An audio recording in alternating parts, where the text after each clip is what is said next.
sebelum kita ke Bali itu ada kejadian dia pernah kesurupan. Pernah kesurupan? Pernah kesurupan. M ini? Iya, si M ini pernah kesurupan. Dia minta kopi sama kembang. Minta kopi dan kembang. Ini inisial M ini perempuan kan ya, Mas? Perempuan. Dia minta kopi sama kembang. Ini udah pasti bukan dia. Ini pasti isinya bukan dia. M ini ada perjanjian dengan Iya, Pantai yang Selatan itu. Dan ngelihat lukisan itu, bahkan di bawahnya ada sesajen. Kita takut. Dan kita mau pulang malam itu nggak mungkin kan?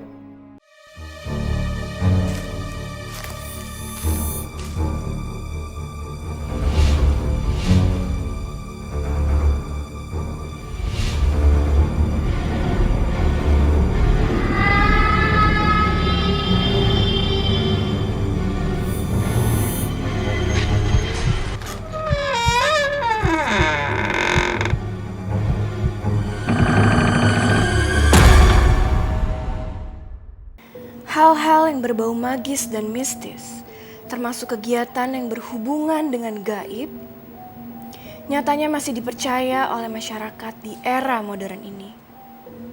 Salah satunya seperti perjanjian-perjanjian dengan makhluk gaib. Fenomena ini sudah ada sejak berabad-abad yang lalu dan terjadi di semua belahan dunia ini.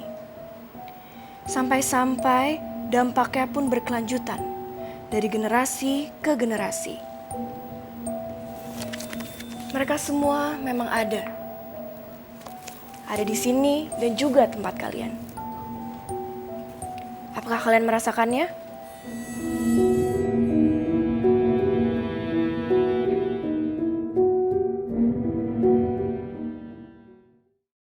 Apa kabar, Mas Panji? Baik, Kak. Gimana Mas Panji ini bekerja sebagai apa? Saya kerja di salah satu PH di Jakarta. Oh, oke. Dan saya dengar Mas Panji ini punya kisah-kisah yang bikin merinding. Ya, ada. Kira-kira bisa ceritakan awal mula Mas Panji merasakan kisah-kisah tersebut di hidupnya Mas Panji? Saya berangkat dari orang yang denial sama hal-hal semacam itu ya. Nggak begitu percaya dengan hal-hal mistis? Iya, dibilang nggak begitu percaya. Kurang percaya lah lebih tepatnya. Karena walaupun sebenarnya saya sering mengalaminya dari kecil sampai saya dewasa. Oh, berarti Mas Panji ini memang punya kelebihan? Nggak tahu ya. Oh, tapi Mas Panji bisa merasakannya? Iya, bisa merasakannya. Sometimes ya lihat dikit-dikit gitu, maksudnya kayak bayang-bayang apa. Tapi saya menganggap itu kayak sugesti aja sih gitu. Karena saya aslinya dari Bali. Bali. Dan kelahiran saya itu namanya Soma Pemacekan Agung. Oh, apa itu? Ya, Soma itu artinya Senin. Senin. Pemacekan Agung itu di Bali itu punya kalender sendiri ya. Dan saya tumbuh besar di Bali, di lingkungan yang mungkin udah pada umumnya tahu ada hal-hal yang magis gitu kan, banyak ya, spiritual kayak gitu-gitu kan. Kenapa saya denial? Karena satu, orang tua saya selalu ngajarin kayak yang kayak gitu-gitu istilahnya apa ya? Musyrik ya gitu ya. Nggak usah terlalu percaya gitu. Nggak usah terlalu percaya. Nah, tapi pada faktanya saya sering ngerasain. Cuman selalu ketika saya cerita ke orang tua saya kayak enggak, itu paling cuman ini, nggak dikasih sugesti perasaan positif. aja. Iya, mungkin. betul. Jadi akhirnya saya terbiasa dengan denial lah kayak gitu, kayak mungkin sugesti positif aja lah gitu. Dan suatu hari, tepatnya 10-11 tahun yang lalu, 2012, tahun 2012, saya lagi tugas akhir. Waktu kuliah? Iya, waktu kuliah. Nah, semenjak itulah saya mulai percaya, oh ternyata yang sering saya lihat di TV, yang kesurupan atau apa itu, oh ternyata benar ya. Gitu. Semenjak itu? Dari tahun Jadi 2012. sebelumnya baru Sebelumnya tuh merasakan kayak, hal iya. yang nggak begitu. Karena saya anggap itu sugesti aja, sugesti aja gitu. Sugesti aja. 2012. Jadi 2012. Iya, Nah, itu dialami langsung sama Mas Panji. Pertama. Itu kejadiannya tuh yang ngalamin bukan saya. Tapi saya ada di kejadian itu dan cukup punya tanggung jawab besar juga di peristiwa itu. Jadi Mas Panji ini menjadi saksi mata. Jadi saksi mata langsung. di keadaan yang menurut Mas Panji nggak bisa Mas Panji lupain sampai saat ini. Betul, dan itu nggak masuk akal buat saya sebenarnya itu. Tapi memang kalau menurut saya kejadian-kejadian mistis itu tuh percaya atau tidak percaya. Iya betul. Banyak orang yang bilang kejadian mistis itu benar, tapi harus orang tersebut yang ngerasain. Betul betul. Akhirnya kita yang sekelilingnya baru bisa percaya ternyata benar ada. Harus ada buktinya dulu ya. Betul. Gitu ya, betul. Meskipun sebenarnya sebelum-sebelumnya udah banyak bukti juga, cuman masih denial aja gitu. Positive thinking. Betul, positive thinking lah ya. Sampai akhirnya itu terjadi di Mas Panji. Betul. 2012 cukup lama. Mungkin Udah lama. Mas Panji bisa ceritain sedikit awalnya ketika Mas Panji merasakan hal itu. Jadi 2012 itu. Iya. 2011. 2012. 2012 betul. 10 tahun yang lalu ya kalau nggak salah ya. Itu tuh awalnya itu lagi tugas akhir. Saya kebetulan kuliah di jurusan komunikasi. Komunikasi. Di mana tugas akhir saya itu harus mengangkat ada tema-temanya gitu, ada genre-genrenya, ada drama, ada dokumentari, ada musikal, apa banyak lah gitu pilihannya. Dan pada saat itu saya pilih tugas akhirnya ngambil dokumenter. Dokumenter. Karena di sana saya jadi sutradara, karena basicnya saya suka sama sejarah-sejarah gitu loh. Nah di Bali itu kan banyak kerajaan yang saya tahu gitu ya, banyak kerajaan-kerajaan zaman dulu gitu, yang pengen saya angkat di tugas akhir saya, salah satu kerajaan di Bali. Dan sayangnya saya agak males-malesan waktu itu. Jadi ketika orang udah punya tim, udah punya kelompoknya masing-masing, saya belum punya kelompok, punya tim buat bikin dokumenter itu. Karena teman-teman main saya kebanyakan ngambilnya drama. Ya beda genre lah gitu. Saya lebih tertarik dokumenter. Sedangkan yang tertarik sama dokumenter itu nggak banyak di kampus saya waktu itu. Dan kebetulan di akhir-akhir yang udah harus produksi gitu ya, saya ketemu beberapa orang yang punya minat yang sama. Ketemulah orang-orang ini. Kan sebelum produksi itu kita harus ada riset dulu ya ke lokasi atau hunting lokasi lah istilahnya. Hunting lokasi. Kita ke Bali dulu selama 3 hari untuk riset kerajaan itu. Kita cari tahu lebih dalam biar nggak kagok nanti pas produksinya. Selama 3 hari di sana, tiba-tiba ada teman salah satu tim saya. Dia ini scriptwriter. Dia ditelepon sama temannya di Jakarta. Nggak boleh nyebut nama ya. Inisialnya M gitu ya, si M ini. Si M ini ditelepon sama temannya, ditanya, lu di Bali ya gitu.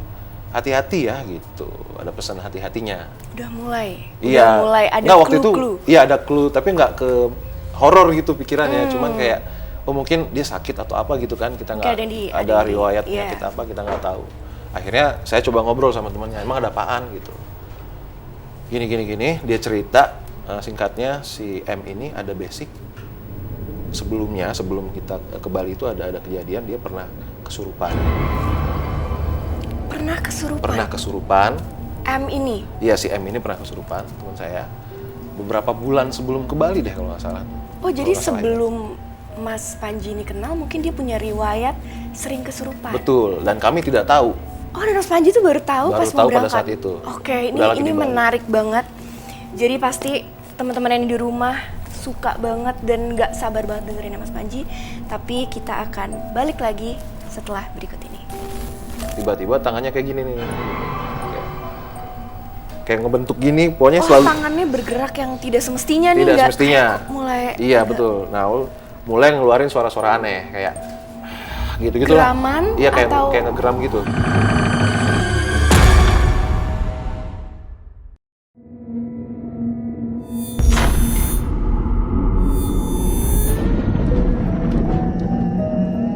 Untuk kalian yang mempunyai cerita mistis atau ingin bercerita bareng aku, kalian bisa kirimkan cerita dan pengalaman mistis kalian di bawah ini.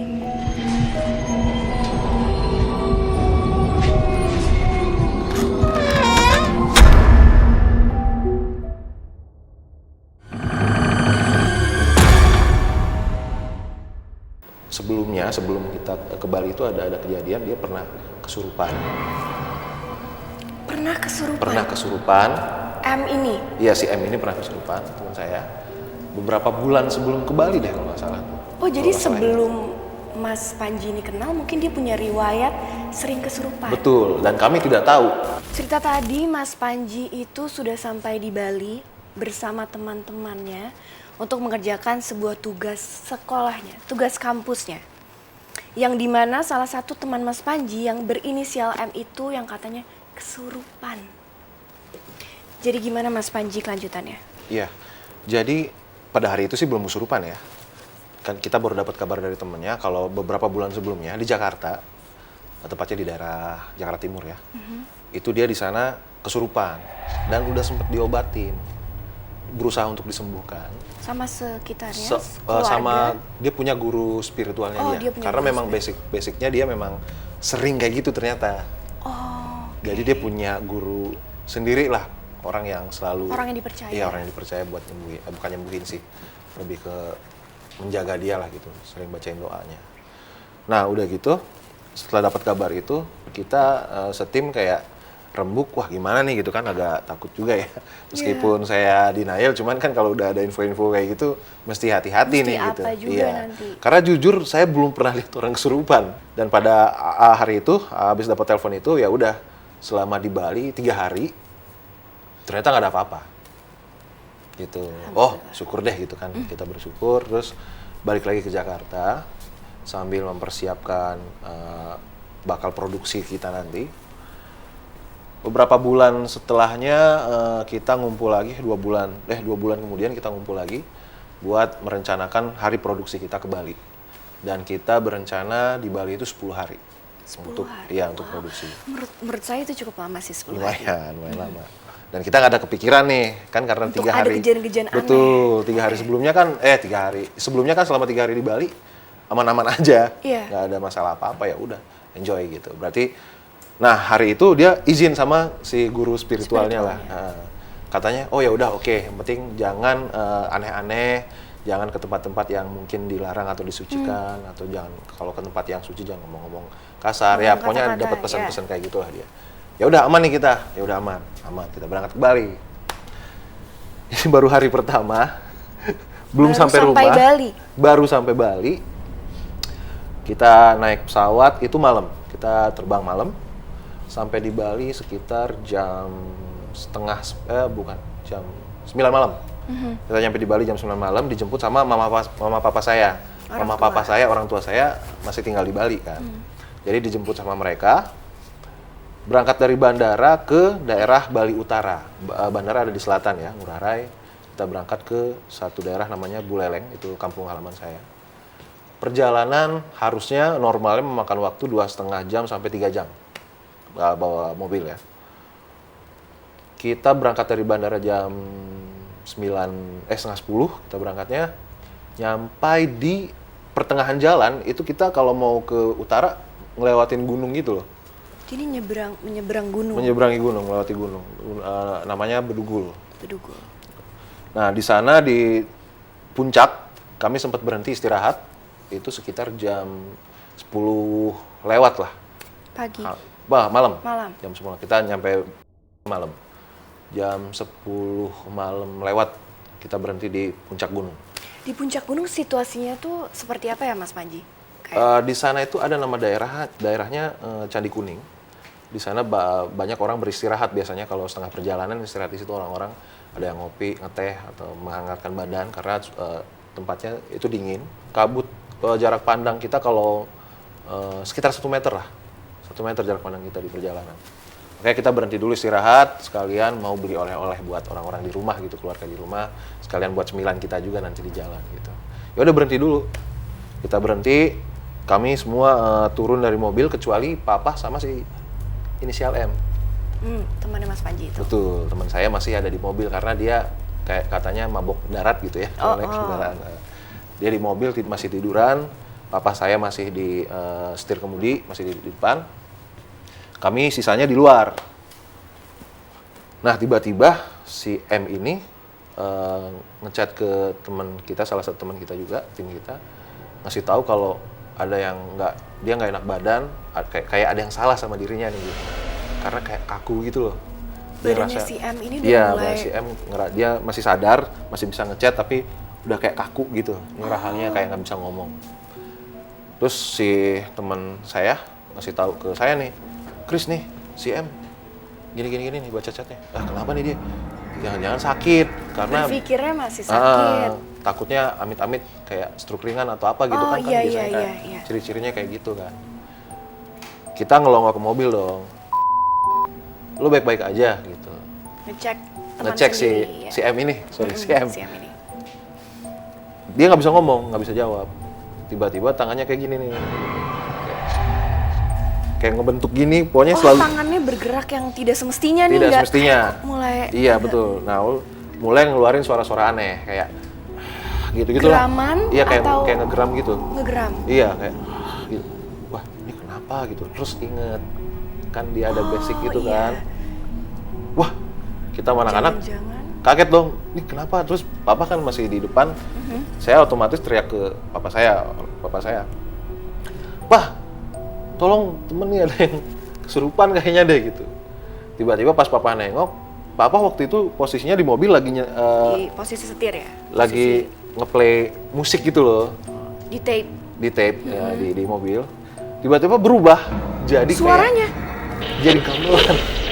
Suaranya itu benar-benar berubah jadi gamelan? Langsung berubah, kayaknya berubah frekuensi gitu deh. Kan dia lagi dengerin radio soalnya. Tadinya musik, tiba-tiba kepotong jadi gamelan. Kok bisa? Itu kaget kan, maksudnya kok mobil kaget pasti. Waktu itu kita belum masuk ke mobil semua, masih kayak di luar gitu loh. Iya. Pintu kebuka kondisinya. Pintu, iya. Nah, si M ini ada di belakang, bapak ada di depan. Pak, itu matiin, ngapain muter itu gitu loh. Matiin, papa nggak muter, ini berubah sendiri. Gitu. Wah, ada apa nih gitu. Saya jadi kayak, nggak mungkin lah, mungkin kesenggol kali gitu kan, mikirnya tetap positif. Terus saya fokus ke si M nih. Gimana? Saya manggil mama kan lagi belanja tuh, lagi jajan, panggil, "Ma kesini Ma, ini gimana nih?" "Wah, ayo bawa pulang, ayo kita langsung pulang gitu. Udah pada sadar nih, oh kesurupan nih, ayo naik semua ke mobil. Pegangin, baca-baca gitu. Kebetulan si M ini Muslim ya, jadi kita minta bantuan ke teman-teman buat mendoakan sesuai dengan keyakinannya gitu kan. Kayak bacain ayat-ayat gitu loh. Selama di perjalanan dibacain terus sampai kita lewatin gunung, sampai akhirnya mau turun gunung, belum sampai di dasar, maksudnya belum sampai di kota ya, itu kita ngelewatin hutan pinus gitu loh. Itu tuh bener-bener nggak ada rumah, nggak ada pemukiman. Dan itu lagi hujan atau enggak? Kondisinya nggak hujan tapi kabut. Okay. Jarak pandang itu berapa meter doang. Selama di dalam mobil itu kita udah berusaha sekeras mungkin, tapi ternyata saya baru tahu semenjak itu ternyata kalau orang kesurupan itu menyerap energi kita gitu. Jadi orang-orang yang kesurupan itu selalu membuat sekitarnya merasa lemas gitu. Termasuk dan saya Mas Panji juga ngerasain? Iya, karena saya bantu pegangin. Dan lebih gawatnya lagi si M ini mulai berontak, mulai kayak main fisik dalam gitu. Mobil? Iya, dalam mobil. Oke, tahan dulu Mas Panji. Ini saya benar-benar udah nggak sabar lagi dengerin cerita selanjutnya karena dia terakhir memberontak dalam mobil. Iya, memberontak. Tapi kita akan kembali setelah berikut ini. Dia minta kopi sama kembang. Minta kopi dan kembang. Ini inisial M ini perempuan kan ya, Mas? Perempuan. Dia minta kopi sama kembang. Ini udah pasti bukan dia. Ini pasti isinya bukan dia. Terus warga berhasil buat memberikan kopi dan dikasih kopi sama kembang itu. Dan kopinya diminum, kembangnya benar-benar dimakan.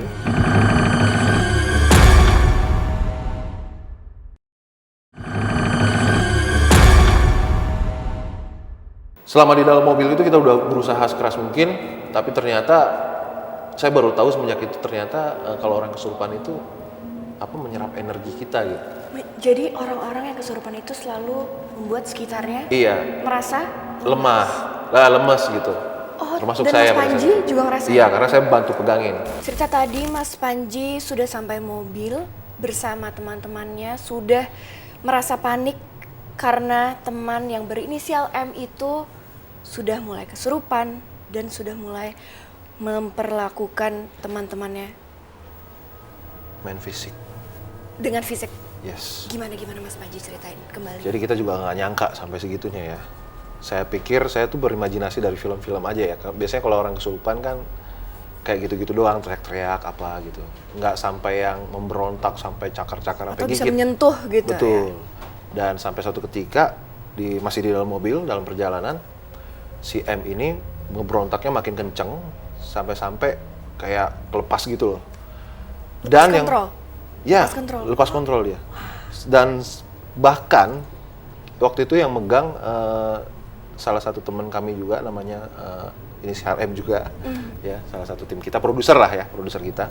Dia berusaha buat megangin, terus tiba-tiba lututnya digigit. Lututnya digigit? Lututnya digigit. Itu benar-benar luka, beneran luka.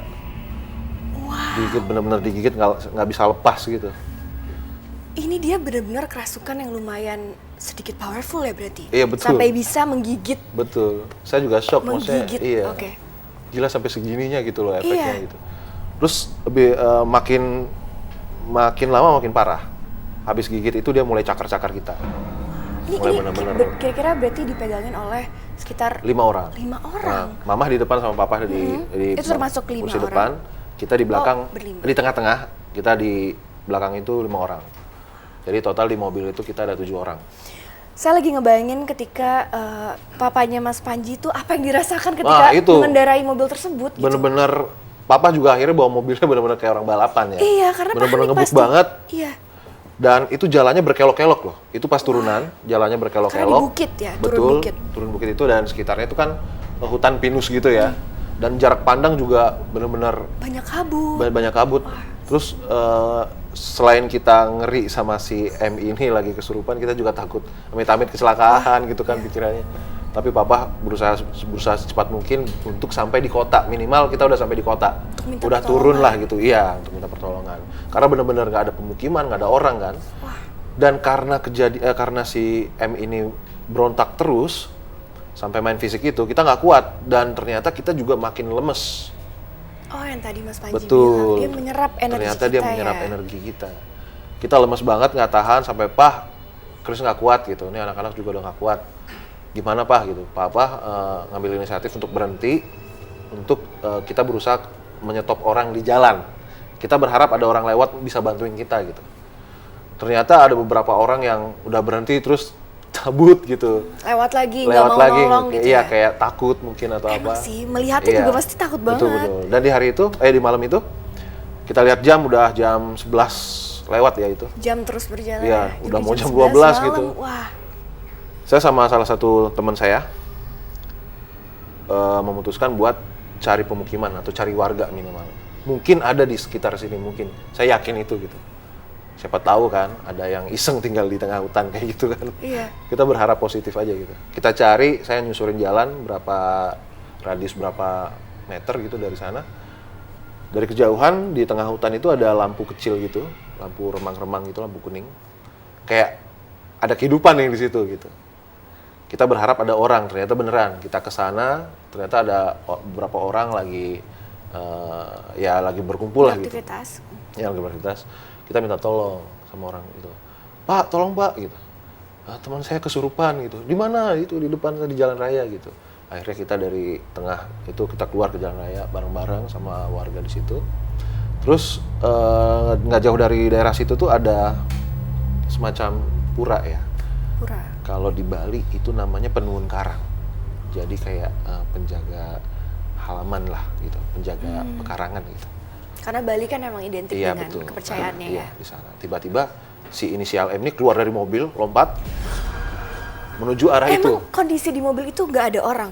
Ada anak-anak Ada. lagi megangin kan. Oh, oke. Dan saya sama salah satu teman saya bawa beberapa warga setempat. Warga yang tadi terlihat tadi itu. kita ketemu. Kita ke sana ke mobil, udah mau deket mobil tiba-tiba itu lompat. Dia lari ke pura itu, terus nyembah-nyembah di situ. Kayak dia ngomong sesuatu kita nggak ngerti. Karena bahasanya? Nggak tahu. Bukan bahasa Indonesia gitu? Iya, kayak cuman bahasa kayak daerah. orang apa ya gitu-gitu doang Oh, gitu. yang kayak nggak jelas gitu katanya. Terus ada beberapa warga itu berusaha buat megangin dia karena abis dia nyembah-nyembah itu sebelahnya kan tebing nih. Kayak jurang lah gitu, jurang. Jurang? Betul. Oh, karena kita lagi turun bukit nih Iya, betul. situasinya ya? Posisinya masih di tengah-tengah lah ya. Itu mau lompat ke sana, terus salah satu warga itu inisiatif buat nangkep kakinya. Mau lompat? Ini bahaya, Mau lompat. bahaya banget Dan sih. itu gayanya dia itu kayak semacam apa ya? Barong, tau barong kan? Kayak barong gitu loh. Dia memperagakan seperti Iya, itu. gaya-gayanya gitu. Kayak Menari terus sedikit atau? ada menarinya gitu. Wah, kita kan langsung, Wah, ngeri ini banget. agak relate dengan daerah yang Betul, lagi ada di betul. situ Iya, ya, lagi betul. di Bali gitu. Tiba-tiba, singkat cerita, warga berhasil buat nenangin, tapi dia masih berontak-berontak, cuman berhasil dipegang gitu. Dia minta kopi sama kembang.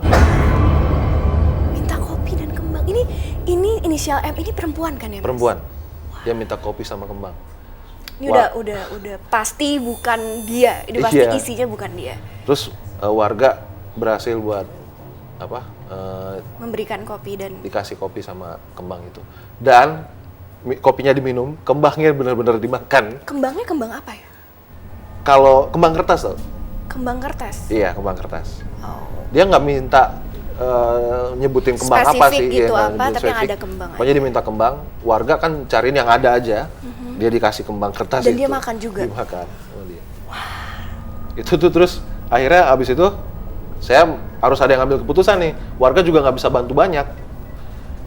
Akhirnya saya pikir kayak, oh iya, saya kan punya kenalan gitu. Nah, jadi saya dulu punya teman kecil sebelum saya ke Jakarta. Saya dulu di Bali punya teman. Oke. Teman saya ini kebetulan ayahnya, bapaknya itu paranormal. Orang pintar yang Orang bisa. pintar, iya. Oh, oke. Orang pintar. Sebelum itu kita akan lanjutin lagi setelah berikut ini. Ini ada perjanjian dengan Iya, Ratu yang Pantai Selatan sebelumnya itu. Dan ngelihat lukisan itu, bahkan di bawahnya ada sesajen. Kita takut. Dan kita mau pulang malam itu nggak mungkin kan?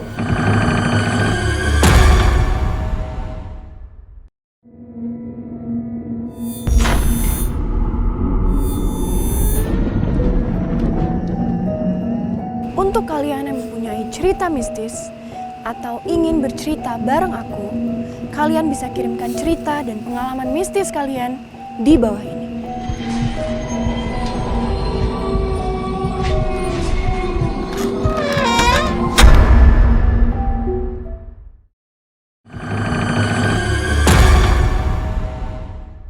Harus ada yang ambil keputusan nih.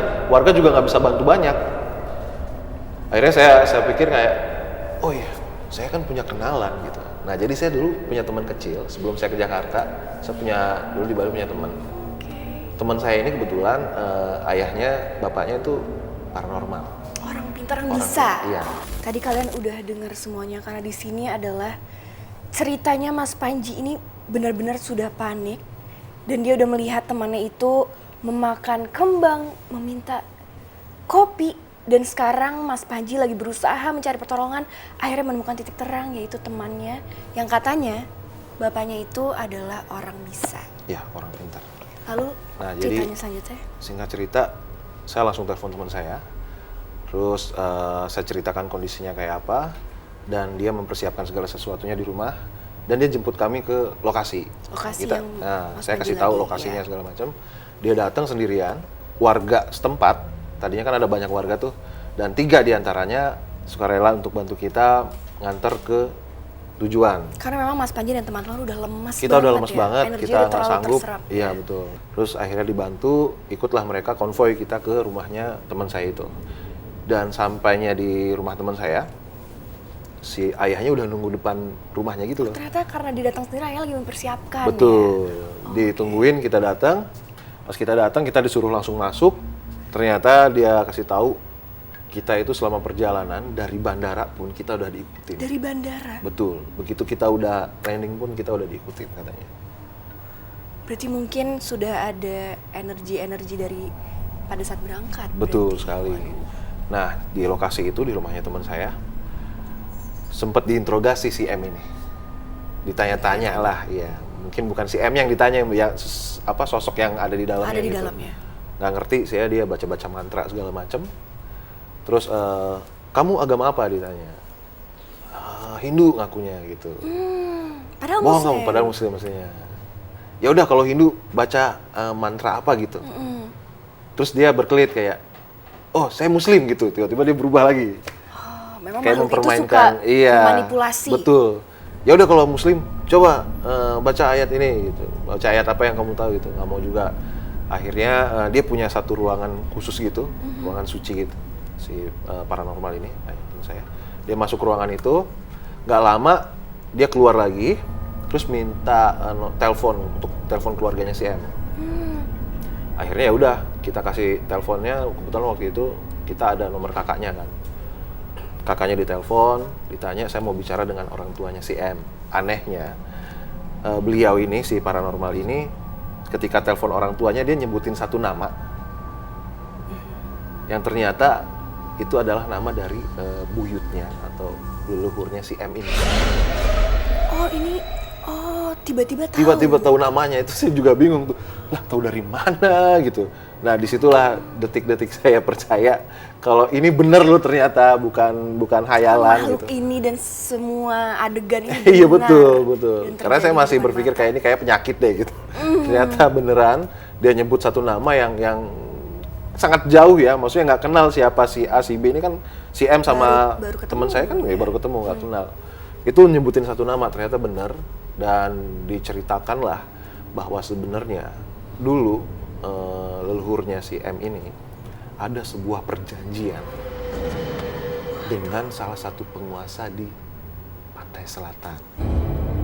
Perjanjian gaib Perjanjian goib. Begitu ceritanya. dan perjanjian ini ada akibat yang besar. Betul. Enggak, saya sih kurang paham ya. Tapi yang saya tahu pada saat itu adalah ini salah satu kayak korban lah di keluarganya gitu. Kayak Jadi semacam, sebenarnya mungkin pada saat dia lahir, tumbuh Mungkin, dewasa dia entah, nggak iya. begitu karena tahu gimana karena pada dia. saat itu kami pun nggak berani menanyakan terlalu detail ya. Yang penting gimana caranya si M ini selamat saat Selamat itu udah. hari gitu. itu. Iya betul. Akhirnya itu sampai jam 3 subuh. Akhirnya si M ini Berarti ini berlangsung berapa lama? lama banget. Dari nyampe jam kesurupannya jam 10 ya, jam 10 lewat. 10 malam sampai jam Iya, sampai jam 3 pagi. Saya nggak kebayang energinya si M ini tuh seperti Betul, apa. kasihan banget bener-bener dia. Kalau sangat benar-benar dia tidak ada makhluk tersebut pasti udah capek banget, Betul, udah betul. lemes banget, lelah. Lah kita aja yang jaga udah nggak kuat. udah keserap ya Iya. energinya. Wow. Akhirnya jam 3 kita pulang dari rumahnya teman saya. Tapi ada satu pesan dari ayahnya teman saya, paranormal ini. Mas Panji ya. Pesannya adalah, kamu ada rencana ke Denpasar nggak? Oh, Gitu, keluar iya. kalimat itu. Iya, kamu kesini liburan apa dalam rangka apa? Kita ada tugas gitu, tugas kuliah gitu. Oh, tapi mau ke Denpasar? Iya ada gitu, karena kita mau ngambil alat ke sana ke Denpasar. Pokoknya kalau kalian mau nyebrang gunung, pulangnya ke sini, nggak boleh lewat dari jam 5 atau maghrib. Jam 5 sore. Jam 5 antara sore, sampai maghrib. pokoknya nyebrang sini harus masih terang.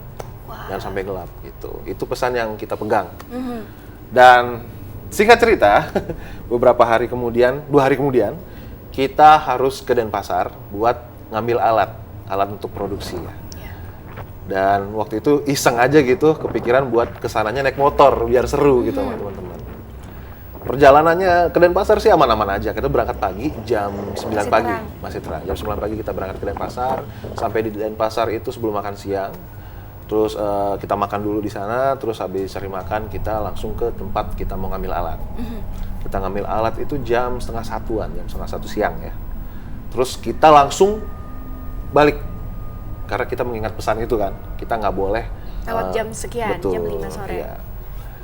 Ya udah, alat udah di tangan kita naik motor. Waktu itu posisinya saya sendiri yang lainnya saling berboncengan, kita berlima dengan 3 motor ya.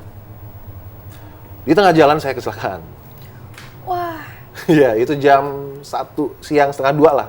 Pokoknya kita cabut dari tempat ngambil alat itu, nggak jauh dari situ saya kecelakaan nabrak mobil box, tapi truk Mas box Panji gitu. nggak kenapa-napa.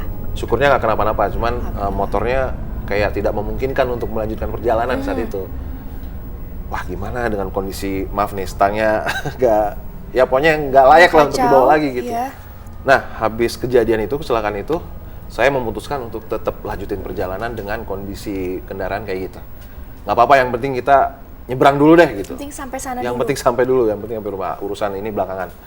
Singkat cerita, jalan terus dan nyampe di daerah Bedugul itu, lereng gunung itu udah dari jam 2, jam setengah 5, jam 4 lah, jam 4, jam setengah 5 gitu.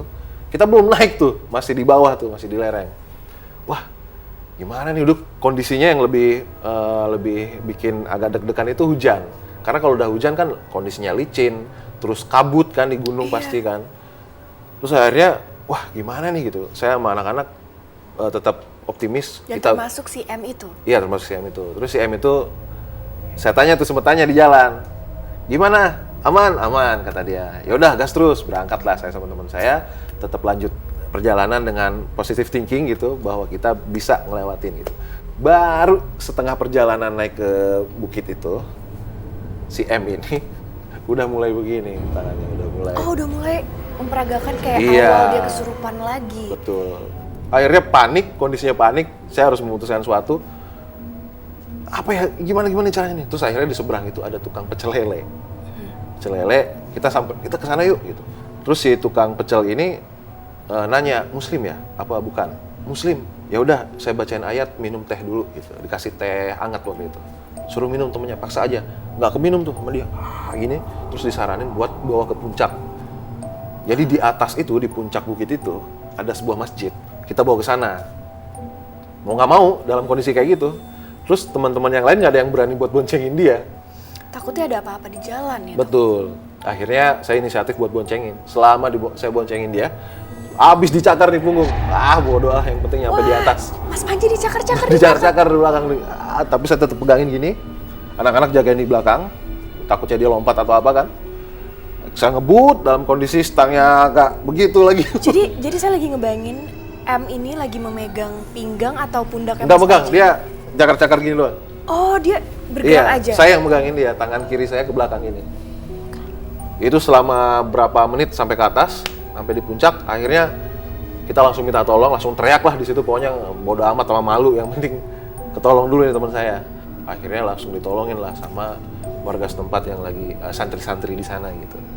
Dibawa ke atas, dibawa ke masjid, sama teman saya nemenin satu orang, saya di bawah ngejaga alat-alat kita. Si M ini selama 1 jam pertolongan itu akhirnya tertolong, dia udah mulai sadar, tapi otomatis dong, itu jam 8 malam.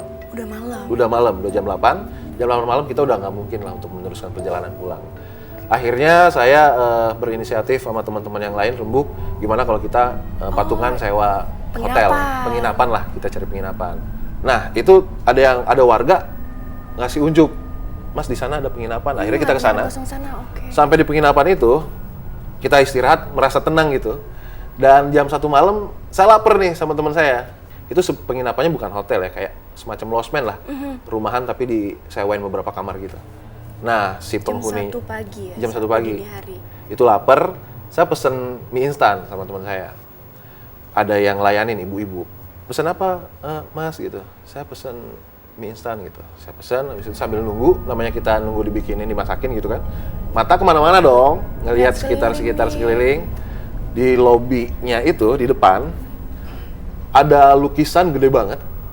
Itu lukisannya, aduh, Nyi Roro Kidul itu. Kayaknya agak ini sebenarnya relate dengan cerita yang sebelumnya. Betul sekali. Wah, berarti ini kayak terlihat dituntun ya? Kayak dituntun.